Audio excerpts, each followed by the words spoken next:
Conformity gate, वो दरवाजा जो इंसान को मिटा देता है। लोग कहते हैं दुनिया में सबसे डरावनी चीज भूत नहीं होते, सबसे डरावनी चीज होती है भीड़। भूत तुम्हें मार सकता है, लेकिन भीड़ तुम्हें जिंदा रखकर धीरे धीरे खत्म कर देती है। अशोक कोई खास लड़का नहीं था, ना बहुत अमीर ना बहुत गरीब। वह कॉलेज में पढ़ता था, लेकिन हमेशा कुछ अलग सोचता था।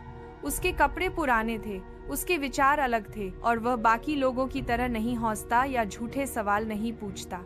लोग उसे अजीब कहते, धीरे धीरे उससे बात करना छोड़ देते। एक दिन कैंटीन में एक सीनियर ने उससे कहा, देख अशोक, अगर सब जैसे हैं वैसे बन जाओ तो जिंदगी आसान हो जाएगी। अशोक ने पूछा, और अगर मैं वैसा नहीं हूँ? सीनियर हंसा और बोला, तो तुम अकेले रह जाओगे। वही बातें उस रात उसके दिमाग में गूंजती रहीं। रात को वह लैपटॉप पर बैठा और एक अजीब फोरम पर पहुंचा। शीर्षक था conformity gate, the end of loneliness. कोई विस्तृत विवरण नहीं था, बस एक लाइन थी, यह गेट तुम्हें वही बना देगा जो दुनिया चाहती है, लेकिन कीमत होगी।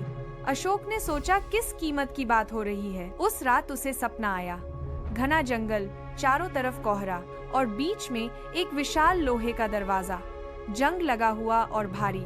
दरवाजे पर लिखा था, बी लाइक देम। दरवाजा अपने आप खुला और अंदर से फुसफुसाहट आई, अंदर आओ अशोक, तुम्हें अब अकेले नहीं रहना पड़ेगा। 3 रातें लगातार वही सपना आया। चौथी रात वह खिड़की खोलकर देखा, वह गेट हकीकत में उसके सामने खड़ा था। कोई आवाज नहीं, कोई पहरा नहीं, सिर्फ फुसफुसाहट थी। अगर स्वीकार किया जाना है तो कीमत चुकाओ। अशोक ने कदम बढ़ाया और गेट पार किया। अंदर की दुनिया डरावनी नहीं थी, पर कुछ अजीब था। चारों तरफ लोग थे, लेकिन सब एक जैसे। एक सी मुस्कान, एक सी आंखें, एक सी आवाज। कोई रो नहीं रहा था, पर खुशी भी नहीं थी। किसी का दर्द नहीं था, किसी का गुस्सा नहीं था। एक आदमी पास आया और बोला, यहाँ सवाल नहीं पूछे जाते, यहाँ अलग होना अपराध है। अशोक ने पूछा, अगर मैं वापस जाना चाहूँ?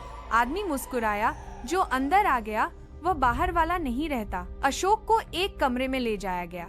दीवारों पर स्क्रीन लगी थी और हर स्क्रीन पर लोगों की जिंदगी चल रही थी। वे काम कर रहे थे, हंस रहे थे, जी रहे थे, लेकिन सब एक जैसे। एक आवाज आई, तुम्हें भी यही बनना है। एक मशीन उसके सिर के पास लाई गई।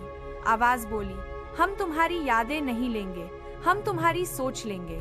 अशोक चिल्लाया, मैं जैसा हूँ वैसा ठीक हूँ। आवाज शांत थी, दुनिया ऐसा नहीं मानती। मशीन चालू हुई। अशोक को अपनी माँ की आवाज सुनाई दी, बचपन की हौसी, पहला डर, पहला सपना। एक एक करके सब धुंधला होने लगा। अंत में बस एक सवाल बचा, तुम कौन हो? और जवाब आया, खामोशी। गेट खुला और अशोक बाहर आ गया। कॉलेज में अब सब उसे पसंद करते थे। वह हंसता था, घुल मिल जाता था, लेकिन रात को आईने में देखकर वह पूछता, मैं कौन हूँ? आईना कुछ नहीं कहता। कुछ महीनों बाद इंटरनेट पर एक पोस्ट आई, कन्फॉर्मिटी गेट इज रियल।